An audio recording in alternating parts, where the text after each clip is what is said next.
جو تنخواہ دار لوگ ہیں، ابھی 6 مہینے کی رپورٹ آئی ہے، 243 ارب روپے تنخواہ دار لوگوں کا ٹیکس کٹا ہے، 243 بلین روپیز ادا کیے ہیں۔ پچھلے پورے فائنینشیل ایئر میں 368 ارب روپے تنخواہ دار لوگوں نے ادا کیے تھے۔ تو اس کا مطلب یہ ہوا کہ اس فائنینشیل ایئر میں جو تنخواہ دار لوگ ہیں یہ 500 ارب روپے ادا کریں گے انکم ٹیکس کی مد میں،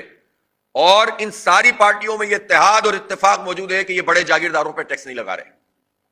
کیا نون لیگ، کیا پی ٹی آئی، کیا پیپلز پارٹی اور کیا کوئی دوسرے تیسرے، سب مل کر یہ طے کیے ہوئے ہیں کہ جاگیرداروں پر، بڑے جاگیرداروں پہ ٹیکس نہیں لگے گا، تنخواہ داروں کا جینا انہوں نے دوبر کیا ہوا ہے۔ تو اس لیے ہم یہ سمجھتے ہیں کہ جو پارلیمنٹرین بھی جس پارٹی کے بھی بیٹھ کر اس طرح کے فیصلے کر رہے ہیں یہ قوم کے خلاف کر رہے ہیں۔ اب یہ جو بڑے بڑے جاگیردار جن کے بڑے بڑے رقبے، ہزاروں ایکڑ، سینکڑوں ایکڑ زمین ہے، ان سب نے مل کر پورے پاکستان میں 4-5 ارب روپے جمع کرائے ہیں، اور تنخواہ دار لوگوں نے 6 مہینے میں 243 ارب روپے جمع کرائے۔ آپ اس سے اندازہ کر سکتے ہیں کہ اس ملک میں ٹیکس بھی کن لوگوں سے وصول کیا جاتا ہے اور کن کو چھوٹ دی جاتی ہے۔ اور آپ یہ دیکھیں کہ جو آئی پی پیز ہیں، یہ آئی پی پیز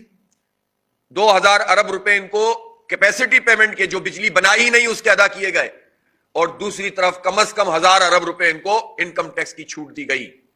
تنخواہ دار طبقے کے ٹیکس میں کمی کے لیے ہم جب بات کرتے ہیں تو حکمران کہتے ہیں IMF مانتا نہیں ہے، لیکن آئی پی پیز جو خون نچوڑ رہے ہیں ان کا انکم ٹیکس ایگزم کیا ہوا ہے، اور اس میں سب شامل ہیں۔ پیپلز پارٹی کے زمانے سے کام شروع ہوا تھا 1994 سے،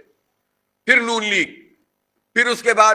قاف لیگ، پھر پیپلز پارٹی، پھر نون لیگ، پھر پی ٹی آئی، پھر پی ڈی ایم 1 2 3۔ یہ سب حکومتیں اس معاملے میں ایک ہیں کہ مافیاز کو سپورٹ کیا انہوں نے آئی پی پیز کے، ان کے اوپر کوئی قدغن نہیں لگائی،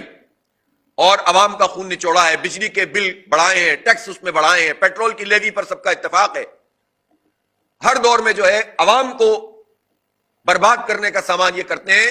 اور چند لوگوں کو فائدہ پہنچاتے ہیں، جاگیرداروں پہ ٹیکس نہیں لگاتے، شوگر مافیاؤں کو سپورٹ کرتے ہیں، گنا مافیا کو سپورٹ کرتے ہیں، ریٹ لگاتے نہیں ہیں۔ گندم کا ریٹ طے کرنے کے بعد مکر گئے پچھلے سال،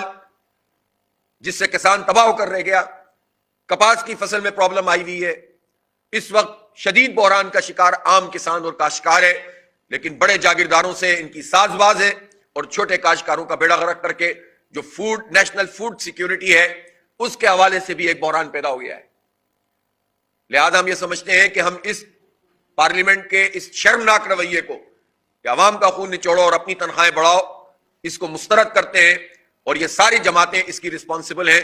اور قوم انشاءاللہ ان سے حساب لے گی کہ انہوں نے مل کر کیا کام کیا ہے۔